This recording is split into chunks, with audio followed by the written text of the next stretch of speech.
The vast majority of firms that I speak to don't actually know how profitable they expect to be when they sell something to a client. It creates this situation where it doesn't matter how well you manage projects, how well you execute, how well you keep your team busy, you're still going to struggle with profitability because you set yourself up for failure from the start. Where do we start here? If I know that I've got a small creative studio and I'm kind of sick of looking at the end of the project and seeing that I've got like 10% profit margin max, where do I start? Yeah, the three key levers for improving profitability: average cost per hour, average billable rate, and utilization. We can talk about all three of those. One of the big mistakes that I see people make is they don't price the cost of having other people do the work into their pricing today. What are the biggest things that you see making a difference to not only people's profitability, but also people's level of fulfillment? Okay.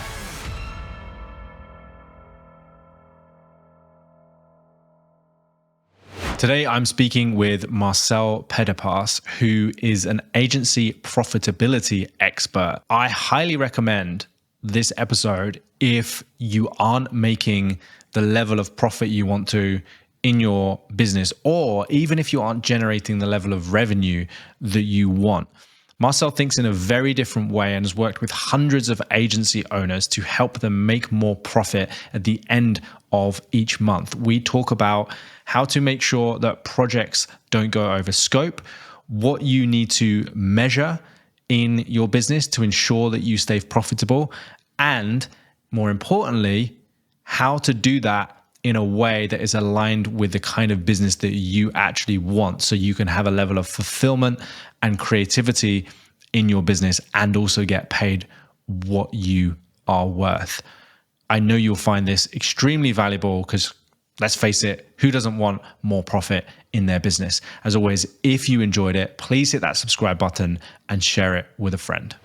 Marcel, why do you think a lot of creatives get underpaid for their work? We've seen that creatives tend to underprice their services. That is sometimes a question of confidence in their value and what they bring to the table, fear of losing the opportunity, not necessarily being aware of the leverage that they have inside of a negotiation. But the other side of that is at times they're underestimating what's going to be required to get work done, in particular if they're using flat rates or sort of abstracted pricing models. They'll tend to be optimistic about what it's going to take to get something done and end up essentially being underpaid relative to the amount of time that they put in. And in some cases, it's because they're not selecting a pricing model that helps them extract all of the value that's available in a client engagement and align themselves to capturing as much of that value as possible. Yeah. And let's focus on that, because I talk a lot about the psychological side of undercharging and pricing and things. So people have probably heard a lot from me, and what I'm not an expert in is the kind of delivery side. And I do think there's a lot to be taken from that. And when I listen to some of your podcasts and some of the stuff that you talk about, you use technical language that, to be honest, I'm not really familiar with. You talk about things like utilization and things like that. So where do we start here? If I know that I've got a small creative studio, or maybe I'm just working on my own and I'm kind of sick of like bringing other freelancers in, or looking at the end of the project and seeing that I've got like 10% profit margin max, like, where do I start? Yeah, I'm just going to set a little bit of a frame here for this advice for those listening, where the assumption in the advice I'm about to share is that you want to eventually buy a lot of your time back on the delivery side of the business. So whether that be via using freelancers or actually building a team, right? You have the aspiration to sort of move from being a solo freelance type person that's doing most of the work yourself to being able to hire other people to do parts of or all of that work. And even if that's not what you want, you'll probably gain something from this, just in terms of understanding how much you should be charging to give yourself that option should you decide that that's a path you want to go down later. So when you're starting as a freelancer, one of the big mistakes that I see people make is they don't price the cost of having other people do the work into their pricing today. And what ends up happening is once they sort of hit that wall where they're so busy that they start needing leverage from other people to do their work, they're faced with two challenges, both of which are very difficult. The first is, of course, finding, hiring, training, onboarding these other creative professionals to deliver the quality of service that they expect. That's non-trivial. It also often comes with learning how to be a leader, learning how to give direction, learning how to work with other people. All of those things quite difficult, as you know. But then there's a second problem that was totally avoidable, which is they often don't actually have enough margin in their pricing to be able to pay for those people and still meet their financial goals. So I want to talk about how to take that second problem off of the table, so it's one less thing to worry about, and you can focus on dealing with the other problems that are waiting for you at the end of that nice win, which are all the people problems. And really, it's about asking yourself, how much should I be charging in order to be able to afford other people doing this work? And the simple heuristic that we use for this is we generally want to have what we call a 70% or higher direct delivery margin on the work that we sell. And so I'll define that for a moment. And there's a lot of creatives listening, but if anybody by chance has a finance background, you're going to hear this and say, that sounds a lot like gross margin or contribution margin. And you would be right about that. I use different language because I'm sick of arguing with accountants over semantic bullshit that doesn't matter. So let's just focus on the concept. The idea here is for every dollar that a client pays you, what percentage of that dollar is left over once you've delivered the thing that you promised to them that you can then use to pay for your overheads and leave a profit for your business.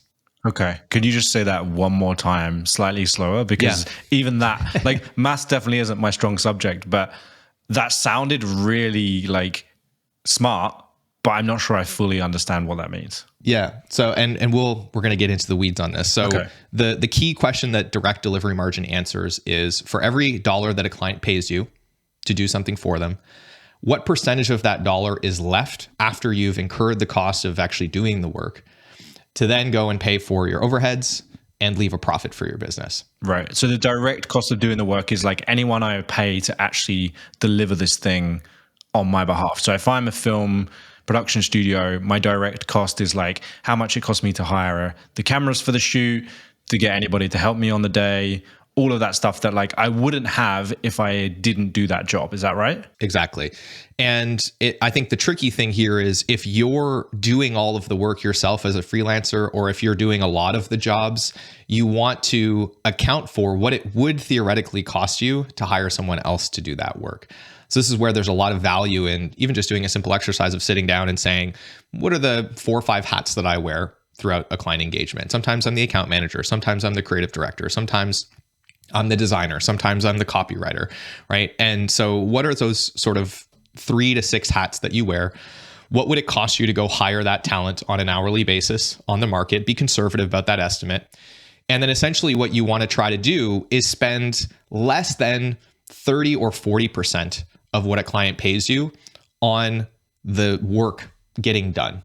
So as an example, if a client's paying you $10,000 to do a logo for them, you want to spend ideally less than $3,000 in labor costs or theoretical labor costs to get that done. And, you know, you may be up to $4,000 if you have a very lean overhead structure, or your plan would be to continue to use freelancers in perpetuity. Now, a lot of people hear that and they think, that seems like a really high margin. Why do I need so much margin in my services? And the reason is because there's a lot of costs that are often underestimated, especially for those that haven't built the business yet, that you need to consider. The first is what we call indirect delivery costs. And this is in particular important if you intend to start hiring full-time employees. The reality is that, let's say you hire a full-time designer, you're going to pay them for 2,080 hours a year, right? 40 hours a week, 52 weeks a year. That's what you're paying them for. But of course, you're not going to get all of that time on client work. They're going to have holidays and vacations and time off and sick days. And sometimes you're going to have an office holiday party, or you're going to take the afternoon off to go do some professional development. They're going to have internal meetings. So there's a lot of cost, even just in unutilized time, that you have to consider. Of course, you're not going to reflect that in the direct cost to the project, but you need to have enough margin to pay for that. And that's generally going to eat up anywhere from 10 to, on the high end, 20% of your margin, depending on, you know, what your culture and what your utilization looks like. And then you also have other indirect delivery costs, such as software licenses that are, you know, tools that you bring to the job but are not attributed to individual projects. So for designers, this is your Figma subscription. This is your Adobe Creative Cloud subscription. You know, you're not canceling that or increasing or decreasing the monthly cost every time you get a new project. That's just a tool that you've always got in the tool belt that's always sort of supporting the delivery of client work. And so you need to consider that. That's usually going to eat up anywhere from 2 to 6% of your margin. So that's the first layer of costs you need to account for. And then second layer of costs, of course, is overheads. You need to often, pay an accountant, pay a lawyer. You need to buy a bunch of software to run the business. You need to advertise and go get clients. You need to pay yourself a salary as the owner of the business. And the more you scale, the less you'll be spending time doing client work, the more you'll spend doing things that you probably didn't sign up to be doing, but it's the cost of being a business owner and having a team. So generally, you want to have anywhere from 20 to 30% of your income set aside for those expenses. That's what you can expect to spend on the overheads of the business. And so if you add all of that up, right, we're talking about anywhere from, on the very low end, 40, 50% of your income going to indirect delivery costs and overheads, but more realistically in the 60% range going to that. And so if you want to have a 20%, 30% profit as a business, which is what you should be aiming for, then you need to leave enough meat on the bone when you price things to be able to pay for all of those things and still have some money left over at the end of the day. Of course, after you've paid yourself, the market rate salary for whatever the work is that you're doing. So that's the big idea here, and why you want to give yourself a lot of buffer and have really good direct margins when you sell things. That makes a lot of sense to me. I've got a few questions on it. Before I dive into those, is this different from the way that you would think about before you talk about utilization and how the project is actually delivered and like the efficiency of your agency? Is this a like different thinking hat to that, or are you using the same thinking to think about how you actually deliver the project and how you don't go out of scope? So this is related specifically to project efficiency, and we're going to get into this, I'm sure, but there is a bit of separation that you want to create between how efficient is the business and how efficient was this project. And one of the traps that a lot of people fall into when they start trying to instrument measurement in their agency is they try to intrinsically link those things. So a simple example of that is, the cost per hour of this person that I've hired full time, it's going to fluctuate based on their utilization, or it's going to fluctuate based on how much time off they take. Now, that seems like it's better. It seems like it's better because it's more precise, but it's actually less accurate. Right? So this is where we get into this conflict where precision and accuracy are not the same thing. They're actually, in this case, in tension with one another. The problem with doing that is now, if I want to compare two projects from 6 months apart, I can't, because the profitability is going to appear to have been different based on things that have nothing to do with that project, like how busy we were at that time. Or maybe we thought about loading overheads into our hourly cost. And now it's like, okay, well, now I can't compare these two projects because our overhead structure might have looked slightly different at that time, or it was spread out across more or less people or more or less projects. So we don't get this very objective, horizontally consistent view into a key question, which is how efficient are we at delivering the work, which is a different question than how efficient are we as a business of keeping our delivery team properly utilized, keeping our staffing ratios correct, keeping our overheads appropriate for the size of our business. Those are different questions. They're all related to profitability, but we want to create a little bit of separation between the thinking and those things. So what we're talking about here with direct delivery margin, this is directly attributable to the question of how efficiently do we earn revenue on projects, which is an important foundation, but is somewhat distinct from how busy are we as a team? How good are we doing a job at staffing? That's sort of the next thing we want to consider. Okay, cool. And at the beginning, you said you're going to tackle like this problem versus the kind of team problem and where do you find people. But I do want to bring this into the discussion, and we can kind of discuss it based on both of our perspectives. But I'm thinking of a particular client right now. She's a very good designer. She does about $30,000 to $40,000 a month turnover, large profit margins, like 80%. And she's gradually like building her design team because all of her time is taken and she wants to take herself out of the business. One of her biggest challenges that she keeps coming to me with is like, when I talk about these kind of profit margins, she's like, but how do I find a designer as good as me? Say the project's $10,000. How do I find a designer as good as me for $3,000? Because surely I'm constantly always having to hire juniors and then train them up. Like, what are your thoughts on that? Or what's your experience based on the agencies you've worked in and the agencies you've worked with? So this sort of starts to shift us into the three key levers for improving profitability. And those three levers are average cost per hour, average billable rate, and utilization. We could talk about all three of those during our time together if you'd like. And so in this case, what she's wrestling with is this very real tension that exists where you need to maintain this ratio of cost to income. And so one of two things is probably going on here. My guess is it's a combination of both. Either she needs to continue to work on compressing her cost basis to fit into the pricing constraint that she's faced with, that assumes that she can't charge more than $10,000 for that thing that she's selling, right? If that's a real market dynamic, and I think that most agencies have an opportunity to charge more, but it's also true that there's no amount of ayahuasca you can do in the Peruvian jungle that's going to get a pizza shop down the street to pay you $100,000 for a logo. So there are real constraints in the market. So assuming you're rubbing up against those, then you need to focus on efficiency and say, how do I get a junior designer to produce similar outputs to what I was producing with a more senior designer?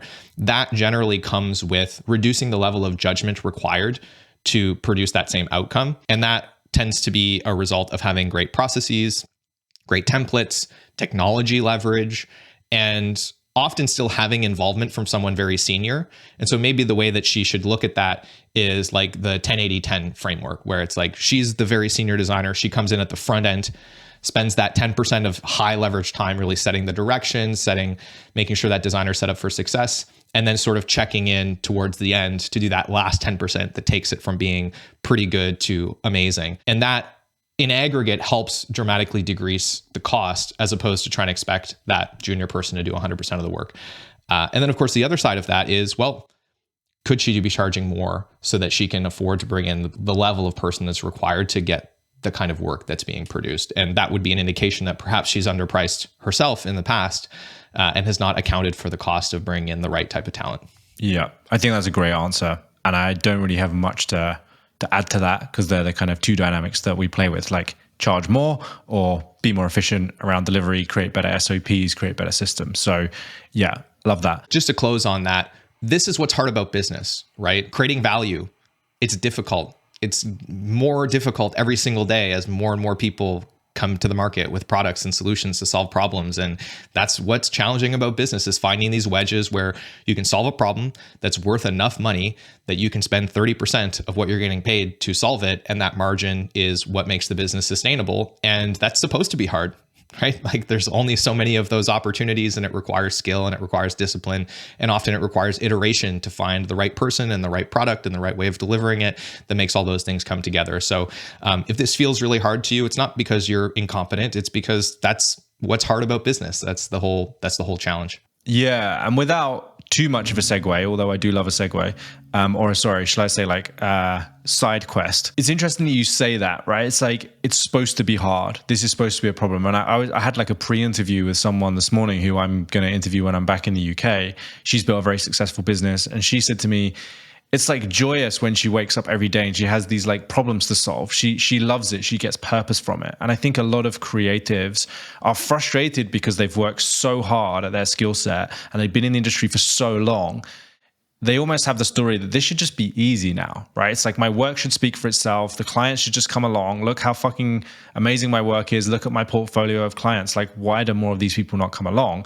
And I think it's really important to acknowledge, like you said, that it's hard, and it's getting harder with AI and the low barriers to entry that we have now, where you don't really need a 20-year design career to be a good designer. Like that's not even a requirement anymore. It's not even an entry fee. Yeah, there's another reframe here perhaps for the creatives in the room, which is you could almost think of like you have capital D design is the rest of it, right? So you could be really good at graphic design, at motion design, at all these more tactical design disciplines, and that should get easier over time as you solve the same problems over and over and over again. And somebody comes to you and they're like, hey, I need a brand, and they're overwhelmed with it, and you just see clearly what the answer is. You could solve it in minutes.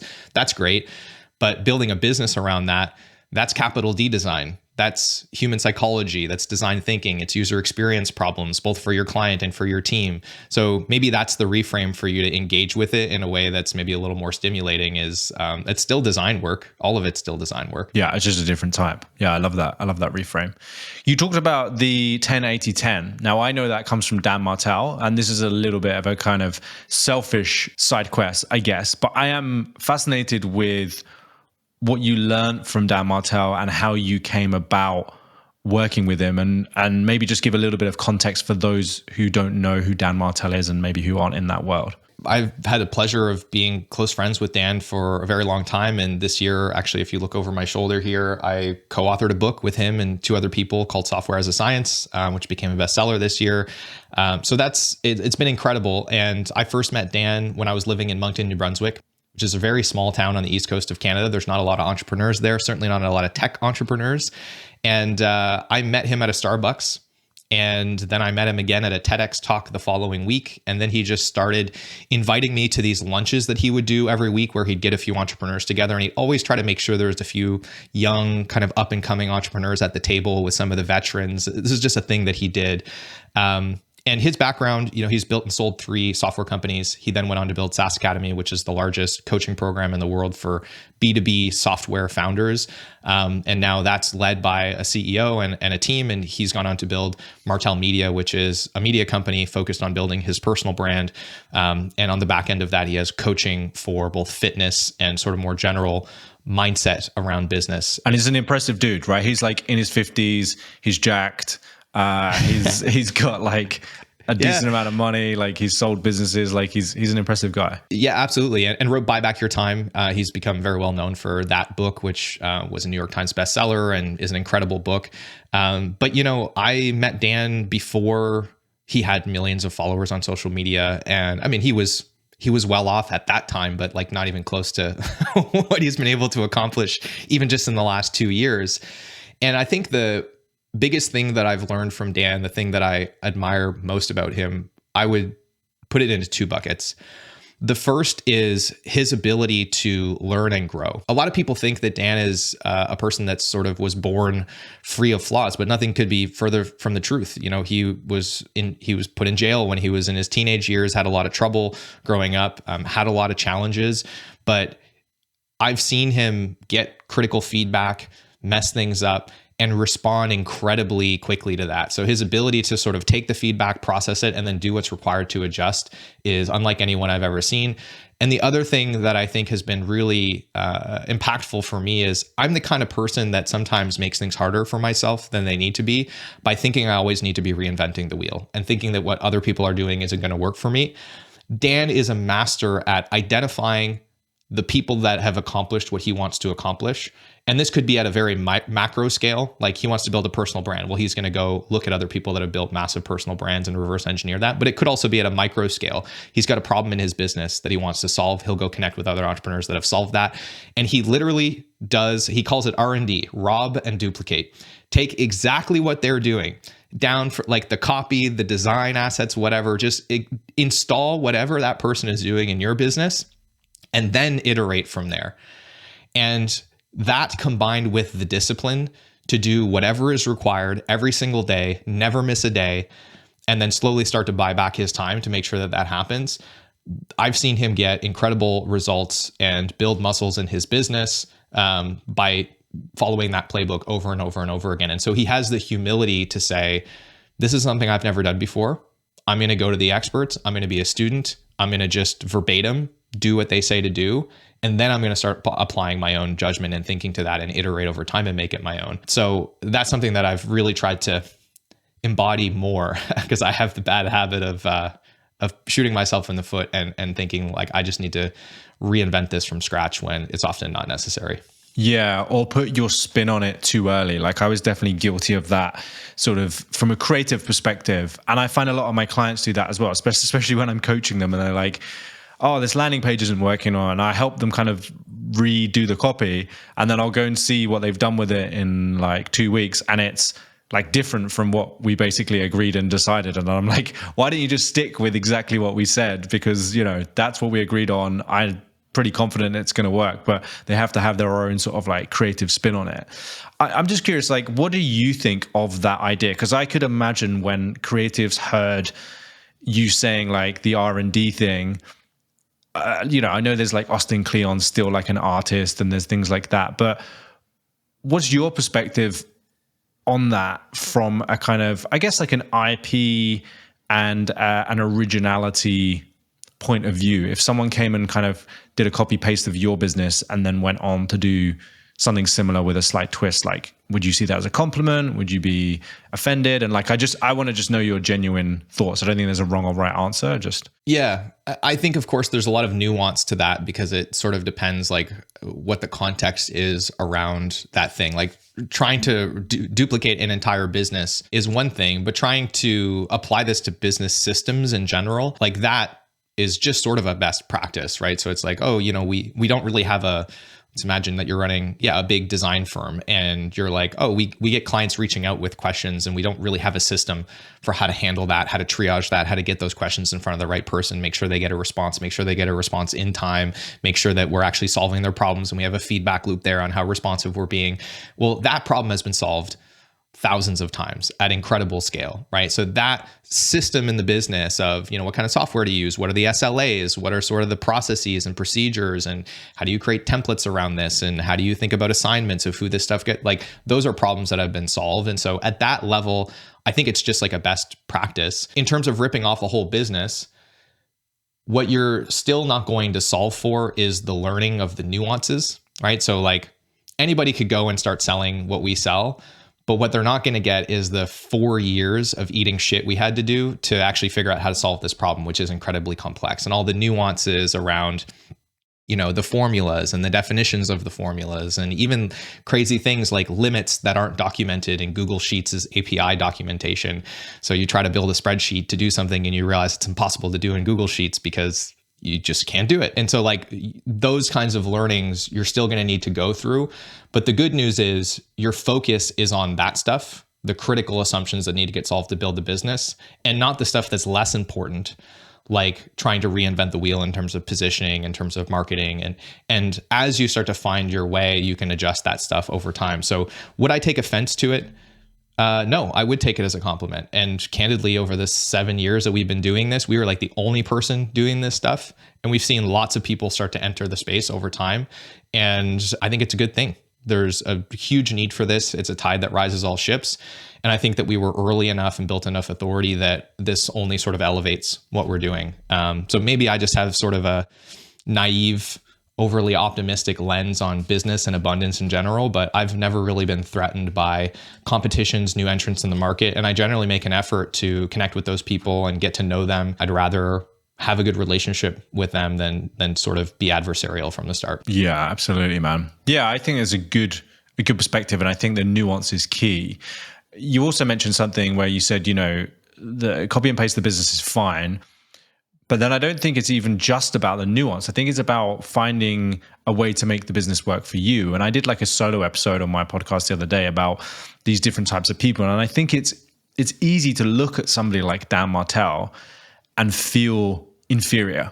And what I mean by that is like you said, he is very good at the execution. He is very good at the discipline, or at least seems to be from the outside. I don't know him personally. And I know some people like that, right? I know like Daniel Priestley, for example, who is a very successful entrepreneur and has now been on like Diary of a CEO, I think 5 times or something in like the last 2 years, or like Chris Do, or like these people who are incredibly good at what they do, but I also seem to have a level of discipline where when I speak to Dan Priestley about running a webinar every single week, he's been doing that for like pretty much since I've known him. He's been running an event, and a lot of the times he still runs it. And I'm like, could you not just get someone else to do this? And he was like, yeah, but I enjoy it. Like I enjoy connecting with people.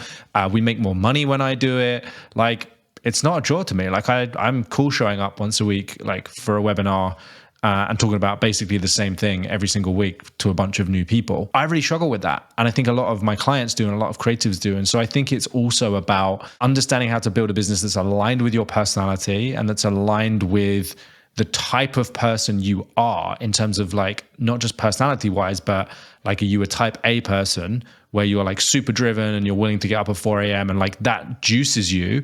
Or are you like more of a sensitive soul like I am, where I like to think I'm a type A personality, but I need a nap at 3, otherwise I'm going to get cranky and, too many calls like just kind of burn me out. So I think it's about that as well and nuanced. So like, how have you found that building your business, or even if you want to use some of your clients as an example, how have you found that balance between just like scale and be profitable and like do all the things that we're told versus actually, I guess, just living your life and doing things that are important to you? Of course, those things are often going to be in tension, especially in the early days. And I think this is another misconception about Dan, is that like he never does things that he doesn't like doing. Today, that's more true than it's ever been. But I've watched Dan work 16 hours a day and do all the sales calls himself for SaaS Academy for years, and take them early in the morning because somebody was in Australia, and take them late at night because somebody was in some other time zone. And then start to buy his time back once he felt like he went through the 3Ds: do it, document it, delegate it. So you have to be, I think, willing at times to go in and do these things that you don't like to do and sort of swim against the tide. Unfortunately, that sometimes comes with the territory, especially when you're resource constrained. But it's being, I think, in that motion for too long that really has an adverse effect on the business's growth, because it's taking you away from, to your point, what you do that is the highest leverage, which is, you know, what you're skilled at and what you enjoy doing and what gives you energy. You want to spend as much time as you possibly can in that quadrant. And that's a function of, and this is really what Dan's book is all about, Buy Back Your Time, right? Is on a consistent basis, doing time audits, identifying what kind of stuff you're doing that drains your energy, that's not high value, and systematically buying back your time, getting other people in those seats that they love to do that kind of work. They're very skilled at it. And that, at a sort of very simplistic reductionist level, is what it means to build a business. Absolutely. And that's really, I think, the framework is you have to be willing to do that, but you want to be mindful of not spending too much of your time there, because it will take the wind out of your sails. And it requires a lot of effort to build a business. And if you start to feel dejected, it's gonna hurt everybody. Yeah. And I guess those 3Ds are really important to consider, right? It's like, do it, document it, delegate it. Because if you know that there's a light at the end of the tunnel, then it's almost more of an incentive to get better at that skill. So when you're doing it, you're like, how quickly can I master this skill so that I can document it in a way that I feel comfortable giving it to someone else? And I think that's the bit where like a lot of people trip up. Yeah. And certainly, like, the other side of that is sometimes you just bring in an expert. Yeah. You don't need to do it, document it, delegate it. It's just that requires often more resources, or, you know, it's maybe a little bit more risk if that person doesn't actually end up being as much of an expert as you thought they were, or their expertise just doesn't necessarily like apply to your context in exactly the right way. But certainly as you scale, then it becomes about who, not how. But in the early days, when you're constrained with resources, it's often just going to have to be you that needs to go in, figure out what that motion is in the business, get it working, and then get other people doing it. Yeah, absolutely. If you include agencies that you've worked in, how many agencies have you worked with or in? Yeah, that's a good question. Like directly, it's been a couple hundred over the last 7 years. And then indirectly via our courses and our free content and our webinars and a lot of the educational resources that we've created, it's got to be over 10,000 at this point, probably actually closer to 20,000. So it's a lot of agencies. I'm forever surprised with how many people actually know about us now in this industry when I go to events, or, you know, I have friends of mine that say, oh, you know, I was talking to somebody about you and they knew who you were and they listened to your podcast. So yeah, I mean, I guess that just speaks to like talking about this for 7 years and being really consistent. Eventually people hear about you. I've been very, very fortunate to speak to a lot of agencies and work with them in some capacity all over the world. What are the 3 biggest things that you see making a difference to not only people's profitability, but also people's level of fulfillment with the business that they have? Okay. I'm going to talk about things that I don't often like to talk about because I feel like everybody talks about them, but they are real, right?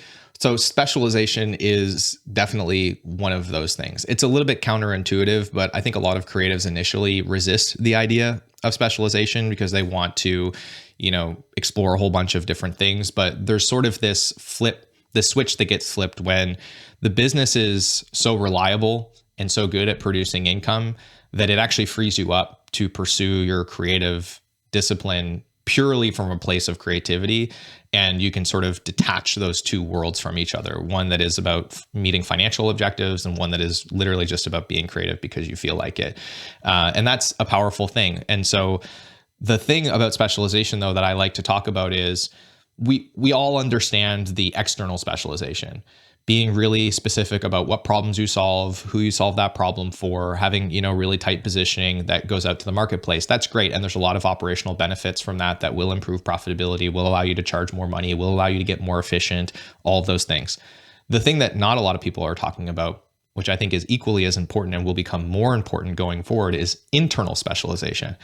So this is a really fascinating thing that we've seen in the data when auditing firms is there's this pattern. The most profitable firms that we audit generally have this commonality where they tend to be very, very deliberate about who they hire internally in terms of like their full-time employees. They tend to keep that team small. And then they look to partner with other agencies, freelancers, third parties for things that they're not experts in. So just to give you an example, like we worked with an SEO firm that was very specialized in terms of who they served. Internally, they did SEO strategy, they did account management, and they had one web person in case a client's website like went up in flames in the middle of the night. All of the technical, all of the content writing, all the backlink building, all of the like SEO grunt work, as you'll put it, that went to white label partners, and they had a bench of about 3 of them that they spread work across. And this was a multiple 8-figure business with incredible margins and a team of like 12 people internally. So they just had way less operational drag. Their margins were insane. The founders were killing it. They were growing fast. The clients were happy. They had good retention. And it was just a really beautiful example of if you can not only be specialized externally, but also be specialized internally, you compound the benefits of specialization and really remove a lot of the headaches that come with, indigestion, I'll call it, doing things that you're really not good at that sort of isn't a natural skill set for the team and ultimately will a lot of times slow your growth because you're focused on quantity of revenue as opposed to quality of revenue. And what's the like tactical, practical way to specialize internally? The first question you want to ask yourself is, if I look at the founding team of this business, right? So if it's just me, you got to look at yourself. If it's you and some partners, look at you and the partners and really ask yourself, like, what is our core skill set? So let's just take, you do website design development as an example. If you're a designer by trade and you're incredible at design, you understand the design process, you're very efficient at that, but you've never written a line of code in your life, there's a really good chance that if we go and look at your website projects, everything's going great until it gets to development, and then that's where you start to lose your shirt. And so that's a pretty good indication that maybe that's the seam where you say development is not something that we're doing internally. We're going to find great development partners and structure our business such that we can just focus on doing great design and we can let experts in development focus on doing development and build our business that way. And by doing that, you remove all of the headaches that would come with having to try to build an engineering organization internally without having really anyone on the team that has that skill set. And understanding that in order to bring someone in with the skill set to build a really good quality engineering team, that sort of requires them to be a founder because you often just can't afford that person, right? That person in engineering, that's probably a $300,000 or $400,000 a year salary to have like a really competent CEO that knows how to build a development organization. That's just not going to be in the cards for you if you're a small business. And so that's, I think, part of the reason why you really want to focus in on what are your strengths and then identify where the seams are and make those fairly hard lines and look to partner outside of those hard lines. Yeah, I love that, man. That's some really great advice and something that I've never really thought about because I think we always just think, well, I'm really good at design, but we need a developer, so let's hire a developer, right? Or I'm really good at design, but I want to get into branding, so I need to find like a strategist, or I need to learn strategy or whatever. But I genuinely think, I'm actually launching a brand new program about partnerships because of how powerful they've been for me, both from a delivery perspective, but also from a distribution perspective. Like, partnering with The Future and Chris and people like that, where I can get videos in front of tens of thousands of my idol clients has been incredibly powerful. So we can come back to this maybe. I've got a few questions around partnerships, but I don't want to get too off course. So the first kind of like big pillar is specialization. And it's not just specializing externally in terms of your positioning and your messaging. It's actually specializing internally. So you've got this core team with skill sets that I guess complement each other. But like, what's the cutoff? Because how do you decide? Are you saying just hire more people with your skill set and then when it gets outside that boundary, you partner? Or like, how do you know when to cut off in terms of employee versus partner? Yeah, it's a good question. I think you just sort of have to look at what is the core part of the client journey that we're going to become experts in delivering. So we'll go back to the website example. In order to build a great website, in broad terms, there's a few different things you need to be able to do. There's like a strategy component to that. There's the design component to that. And then there's sort of the development component to that. And then there might be a part after that that has to do with maintenance, and that might actually combine all of those things that I've just talked about. And so you might look at that and say, we're really good at strategy. We're really good at design. We're not good at the development. So we're going to make that hard line. Now, within strategy and design, then you have to look at, okay, what are all the hats that need to get worn? There's an account strategy sort of component. There's an account management component. There's a project management component. There's a design component. There might be different functions within the design component of that. There's copywriting. There's all of these different considerations. And so that's where I would be focused on saying, okay, let's start to, as we scale, hire people to do those individual jobs, structure an organization. And if that's your competency, that should come fairly naturally to you, or you should be able to very quickly learn the nuances of structuring a good team, structuring good workflows internally, because you know that space, right? And so that's not going to feel nearly as hard to you as trying to understand, how do I set up an engineering team?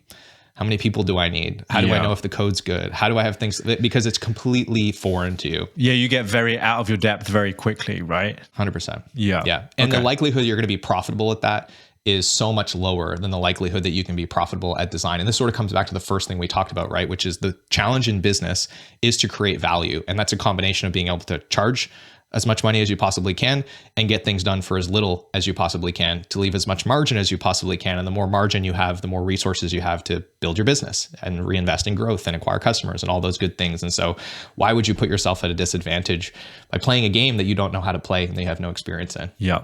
Love that, man.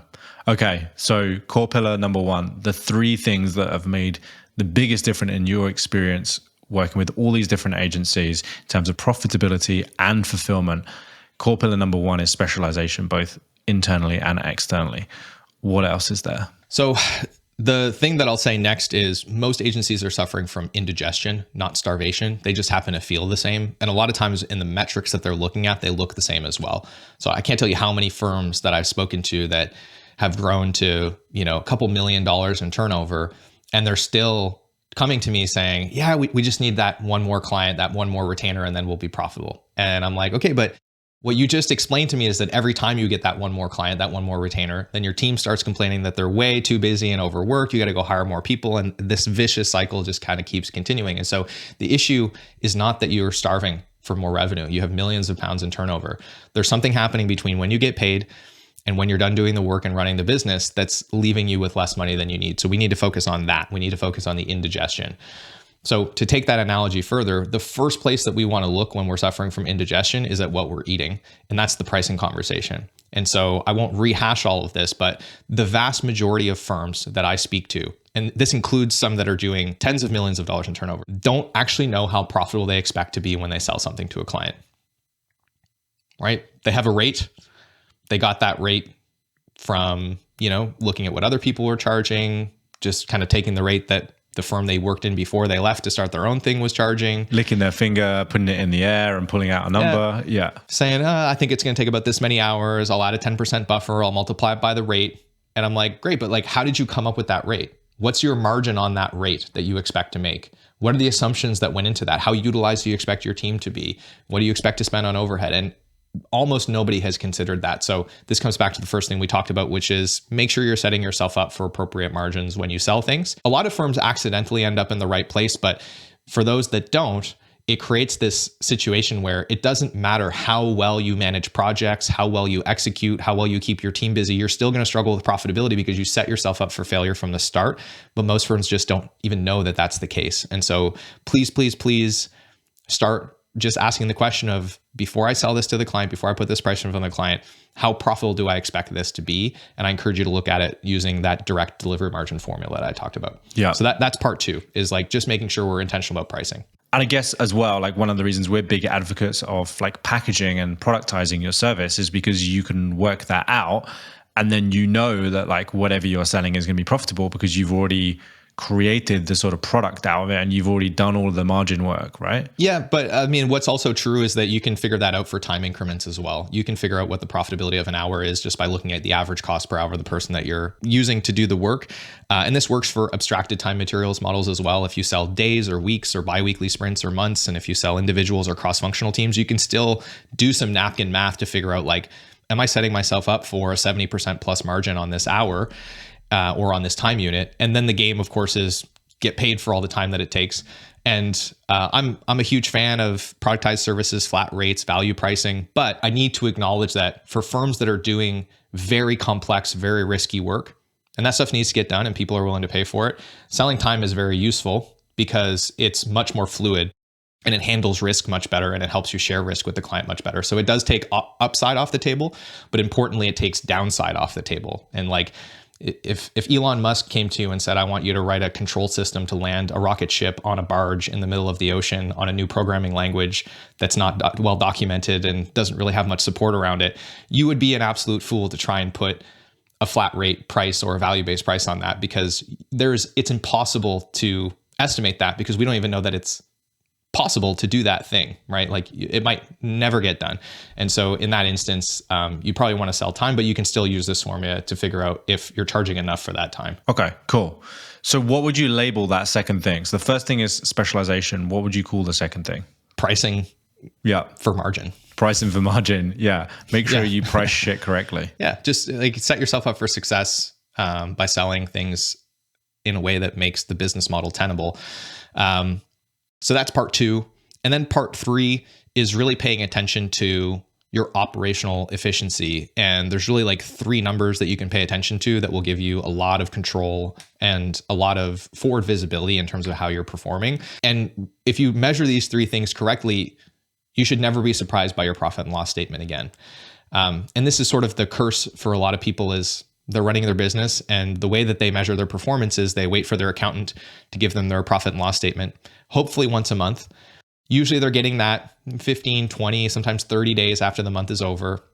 It's looking backwards, and it doesn't really tell them a whole lot, right? They sit down with their accountant and they're like, oh, wow, there's not a lot of money at the bottom of this sheet. And their accountant's like, yeah, well, it looks like your revenue is not that high and your expenses are pretty high. So you need to either increase your revenue or lower your expenses. And you're like, it's like, great, good talk. Yeah. That's $3,000, please. Yeah.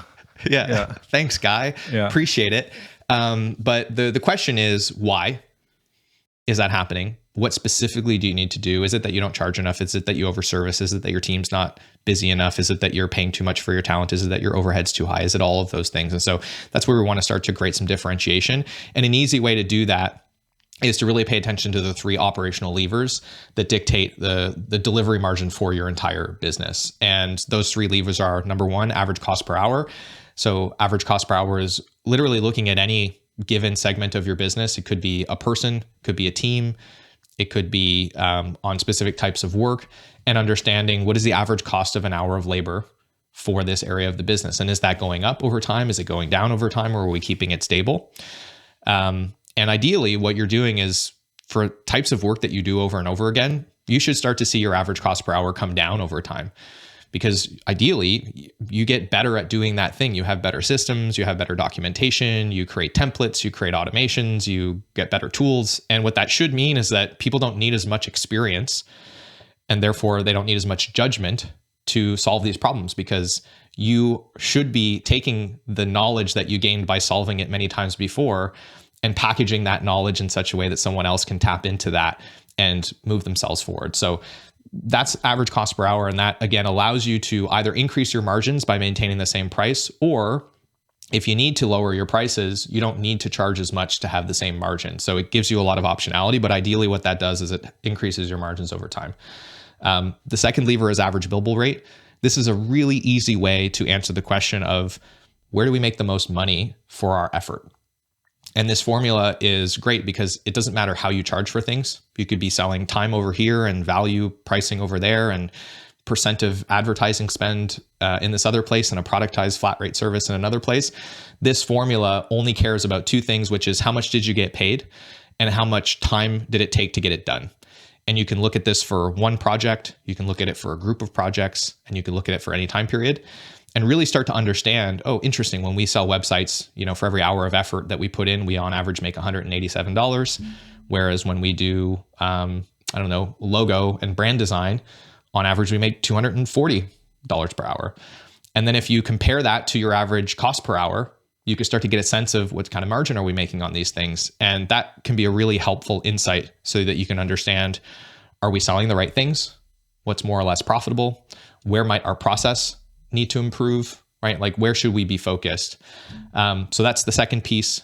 And then the last piece is utilization, which is essentially looking at how much time are we paying for relative to the amount of time that's being spent earning the average billable rate that I just talked to you about. And so that's a function, again, of looking at any subsection of the business, could be a person, could be a department, could be an entire team for any period of time, and saying, what's all the capacity that we've paid for versus how much time gets spent doing client work. And the important distinction with utilization and average billable rate is it's not about billable hours. I don't really like to use that word because I don't care if the client was billed. I don't care what your billing model was. All I care about is how much time got spent doing the work, regardless of how it impacted what the client paid you or not. Just like, what did it take to get it done? That's the cost to you. That's what we want to reflect in those two things. And so the big idea here is that the higher the percentage of time that you pay for that gets spent earning revenue, multiplied by the amount of money that you make for every hour of time spent, that gives you how much revenue you're going to make. And then what it costs you per hour is what you're going to spend. And the relationship between those two things is your margin. And that's the resources that you have to invest in overhead, have a profit, or do both of those things to the degree that you like. That makes a lot of sense. I know one of the biggest barriers to that is that at least most agencies I speak to, I can't speak to everybody, but I'm sure you must find this. There's most people just aren't measuring those things, right? Yeah.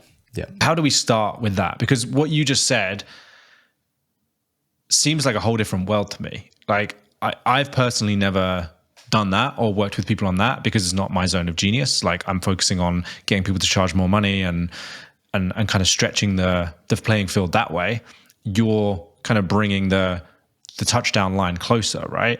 So how do we start by measuring those things to know whether we're even on track or not? So the way that we work with this on clients is we start with a model of their business. This is a little bit counterintuitive, but in order to get insight, there's sort of two pieces to that equation. You need to have an understanding of what your expectations were, and then you need to understand what reality is.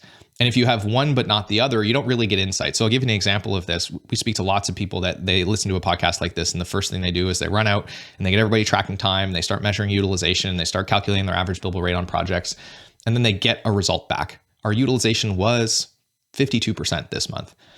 And then they're like, the next question is that good or bad? Yeah. And they can't answer the question, right? Because they don't have a point of reference. And so what they tend to do in that instance is they say, well, I'm going to go look at industry benchmarks. But that's a little bit risky because you ask 10 agencies how they measure utilization, you're going to get 10 different answers. What exactly is someone's capacity? What exactly is a billable hour? Like you're going to see so much variation there. And so you might have a CEO that tells you, oh yeah, our team's 95% utilized. I guarantee you they're not. They're just calculating it in a way that subtracts time off and holidays and non-billable time from capacity, right? Or non-billable people from capacity. So it's just different. So the way that you really want to figure out what the expectation should be is to build a model of your business that tells you, based on how I've designed this business and how I've designed my team and the expectations that I have for it, what should I expect the outcome to be across these different metrics? And it's a fairly simple exercise. We have some free tools that can help you do this. And in fact, if you go to parakeeto.com/model-beta, you can sign up for a free beta of a software that we built to actually design a model for you. It's the same one we use with our own clients. And essentially all you have to do is put in your team, how much they get paid, how many hours they work, how many of those hours you expect to be spent on client work on a given week, how much time off they get, and roughly what you expect to make for every hour of effort that you spend in your business. And what the outcome of that should be is, okay, well, based on these assumptions, the maximum utilization rate for your team is X, 55%. The amount of revenue that you should be able to generate is Y, £1 million. You'll spend this much on payroll for delivery. You'll spend this much on payroll for not delivery, all the overhead stuff. Right. And then you start to get an understanding of, okay, these are the outcomes that my business is designed to get me. And there's two questions that you can answer with that. Number one, is this what I want? Sometimes the answer is no. I want a 30% profit and I want to make $400,000 this year. My business is currently designed to have an 18% profit and only make me $200,000. Well, that's a structural problem, right? So that's a good insight because there's no amount of execution that's going to fix that. You need to restructure the business to get you what you want. And then the second question that can help you answer is, are the results that we're currently getting good or bad? Because that's a relative question. So that's where I would start. Go design a model of your business. It'll get you familiar with the math. And I think more importantly than anything, it'll tell you if you're setting yourself up for failure or not from the start, which is a much easier and quicker question to answer. Once you have the model, then you can focus on starting to track your time and starting to calculate these metrics. And I would encourage you to start with like the agency-wide number. Very easy to do. Your average billable rate, just take like how much money did we make? How many hours did we spend doing client work? Divide how much money we made this month by how many hours we spent doing client work, and you'll get a rough sense of what your average billable rate is. And over the course of a few months, you'll start to see, how is this moving? Is it going up? Is it going down? If you want to get fancy, you could start to look at that by client, by project, but that's the simple starting point. Utilization, same thing. What was the whole capacity for the business? How many hours did we spend doing client work? That'll give you a sense of utilization. Is it going up? Is it going down? An average cost per hour. What was the amount that we spent on payroll divided by the amount of capacity that we had? Like it's actually quite simple. And if you start at the whole agency level, you can start to get a lot of insight with very little effort and, build a nice spreadsheet, build a little workflow. And in 30 minutes a month, you can start to get a lot more clarity on why your P&L looks the way that it does and where you might need to focus. Yeah. Or go grab that tool from your website, right? Yes. You can go to our website. And also if you go to parakeeto.com/toolkit, we have a whole series of videos that walk through each of these metrics, how to calculate them.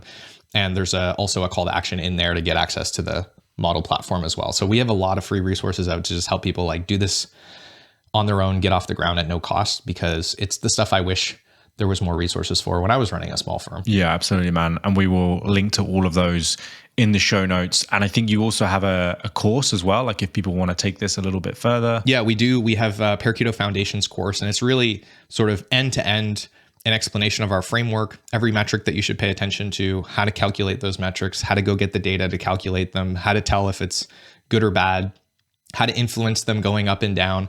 And a lot of teams have used this to train their teams internally on how to understand these things, to get everybody on the same page, to help onboard new clients. And so that's available. And if you're listening to this show, then you can use the Creative Courage coupon code and you'll get an exclusive discount because Matt's awesome. And if you're listening to this, you're awesome too. Yeah. Thank you, dude. Yeah. We'll put that coupon and the link in the show notes below. So if you want to make more profit in your business, like if you want to make more money and you want to stop feeling like there's no month left at the end of the money, then you can grab those tools and basically change your business, start calculating these things and get your shit together, people. That's what you need to do. Basically, that's kind of my takeaway from this podcast, is that a lot of this stuff really is about treating yourself like a proper business rather than just a freelancer or, a creative winging it. And I think a lot of people will resonate with that, because I know people at the agency level who have got a team of 7 or 8 people and their revenue is in the millions, but they still think of themselves as freelancers, and everyone's like an individual freelancer working on this project, and it's a bit chaotic behind the scenes. And yeah, all of the stuff you've described today is kind of very familiar from a symptoms perspective. Marcel, it's been so cool having you on the podcast, man. Like, I love talking about things from a different perspective. You've got a very logical, analytical brain. You're obviously very clever and intelligent, and the way you think about things is very different to the way that my brain thinks about things. So I think it's always good having these conversations to look at things from both sides of the coin. Where can people connect with you? Obviously, we're going to point them to your free tools and resources, but like, where do you hang out? So I also, if you're a podcast listener, I also have a podcast called the Agency Profit Podcast. So I would encourage everyone to check that out if this is a part of your skill set that you want to develop more. And I believe, Matt, you're going to be a guest at some point later on this year. So looking forward to that as well. You can find me on LinkedIn. I'm very active there. I post a lot of content, and I can't help myself from responding to people in the DMs. And so if you do want to reach out, ask a question, have a chat, that's a good place to find me. Awesome. Thank you so much for being a guest. It's been a pleasure. Thank you, Matt.